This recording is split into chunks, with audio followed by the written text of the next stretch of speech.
नमस्कार।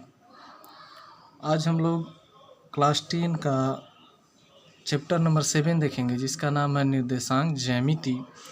देखिए, यह बनाना बहुत ही आसान है। इसमें ज़्यादा घबराने वाली कोई बात नहीं है। इसमें जो भी हम लोगों को बात पूछा जाता है वह दो बिंदुओं के बीच की दूरी पूछी जाती है या दो बिंदुओं की स्थिति पूछी जाती है। यही सब क्वेश्चन आता है इसमें। जब मैं क्वेश्चन आपको बताऊंगा तो आप आसानी से समझ लीजिएगा। उसके पहले थोड़ा सा मैं इसका इंट्रो करवा दूं, इंट्रोडक्शन करवा दूं, ताकि आप अच्छाई से समझ सके इसको। देखिए, मैं बताता हूं इसको।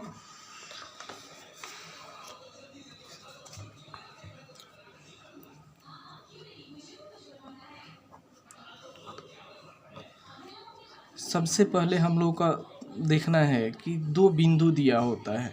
एक ए बिंदु हो गया और ए बिंदु बी हो गया। मान लिया कि ये बिंदु ए है और ये बिंदु बी है। तो ए मान हो गया कि ए हो गया, ये बी हो गया। अब इसका कुछ मान दिया रहेगा। जैसे देखिए, यहाँ क्वेश्चन पहला कहा है कि बिंदुओं के निम्नलिखित युग्मों के बीच की दूरी ज्ञात करें। तो ये दो बिंदु दिया हुआ है, अर्थात ए है और ए बी है।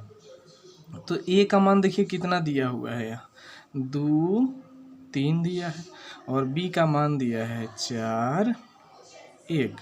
अब यहाँ देखेंगे कि ये ए था, इस बिंदु का नाम है ए, लेकिन ए क्या दे दिया, तो यह बिंदु ए का निर्देशांक है। यह बिंदु ए का क्या है, निर्देशांक है। और यह बिंदु बी का निर्देशांक है। तो हमसे पूछा कि दोनों बिंदु के बीच की दूरी निकाल करके बताइए। तो बीच की दूरी निकालने का जो सूत्र होता है वह दूरी सूत्र होता है, जिसको हम लोग दूरी सूत्र बोलते हैं, डिस्टेंस फार्मूला बोलते हैं। तो दूरी सूत्र कहता है कि x2 माइनस x1 का whole square plus y2 minus y1 का होल स्क्वायर। तो सबसे पहले हमें ये समझना है कि इसमें x1 x2 y2 y1 है क्या। तो ये जो पहला बिंदु है हम लोगों का, इसमें नियामक जो दिया हुआ है, तो ये पहला 2 जो है वह x1 होगा और जो 3 है वह y1 होगा। और ये जो b का नियामक दिया हुआ है यह x2 होगा और ये y2 होगा। अर्थात जब भी हमको दो बिंदु देगा तो पहला होगा x1 y1 और दूसरा होगा x2 y2, और उसी के आधार पर इस दूरी सूत्र में रखेंगे और आसानी से हमारा मान निकल जाएगा। यहाँ x को, ये जो x है यह x1 हो गया और इधर का x2 हो गया, ये y1 हो गया और ये इधर का y2 हो गया। देखिए, हम बनाएंगे तो सबसे पहले हम लोग लिखेंगे, इस क्वेश्चन को बना रहे हैं। पहला है निर्देशांक ज्यामिति, जो एक्सरसाइज 7.1 है। 7.1 का क्वेश्चन नंबर 1 है, जो क्वेश्चन नंबर 1 में बता रहा हूँ। क्वेश्चन नंबर 1 को बनाइएगा तो इसमें जो दिया हुआ था लिखेंगे, दिया है क्या दिया हुआ है, तो हम थोड़ा सा मान लेंगे, क्योंकि यहाँ केवल निर्देशांक दिया हुआ है, माना नहीं है, ये भी नहीं माना है। तो हम लिखेंगे माना कि बिंदु ए कितना दे दिया, 2 3, एवं बी कितना दे दिया, 4 1। अब ये जो हुआ x1 हुआ, ये y1 हुआ, ये x2 हुआ, यह y2 हुआ। अब लिखेंगे यहाँ दूरी सूत्र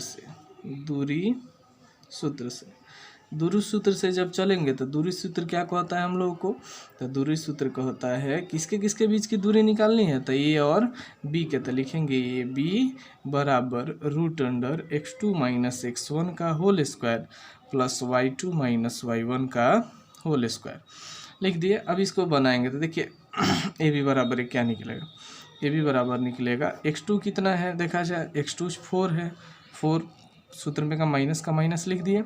एक अब x1 लिखना है, तो x1 कितना है, 2, तो 2 लिख दिए, इसका होल स्क्वायर, तो होल स्क्वायर प्लस, यहाँ देखिए y2 कितना है, 1 है, माइनस y1 कितना है, 3 है, तो 3 का होल स्क्वायर होगा। अब देखिएगा तो ये भी बराबर, इसको देखा जाए रूट का काम किया, 4 में से 2 जाएगा, 2 का स्क्वायर प्लस 1 घटेगा तो कितना हो जाएगा, -2 का स्क्वायर। तो ये भी बराबर जो होगा, 2 को 2 बार गुना करेंगे। स्क्वायर का मतलब देखिए, x के मूड़ी पर अगर 2 हो, अर्थात तो इसको गुना करते हैं 2 बार। इसके मूड़ी पर अगर 3 रहता तो हम इसको 3 बार गुना करते, समझे ना। तो यहाँ 2 बार है तो 2 दूनी 4, 2 को 2 बार लिखेंगे तो 2 दूनी 4, प्लस ए देखेंगे तो ये 2 बार -2 में -2 से आप गुना कीजिएगा तो माइनस प्लस हो गया, 2 दूनी 4।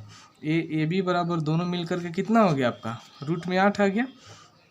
8 को अब आप तोड़ लीजिए एकदम अभाज्य संख्या में, जैसे हम लोग तोड़ते हैं 2 दूनी 4 दूनी 8। तो आप जानते हैं कि रूट में से 2 का जोड़ा एगो बाहर निकलता है, तो 2 को 2 का एगो 2 बाहर निकल गया, लेकिन ये रूट निकलने वाला नहीं, एगो तो रह गया इसी में, तो इसको रूट में ही छोड़ देंगे, तो निकल गया ये बी बराबर 2√2। इधर लिख देंगे इकाई, यही आंसर हो गया।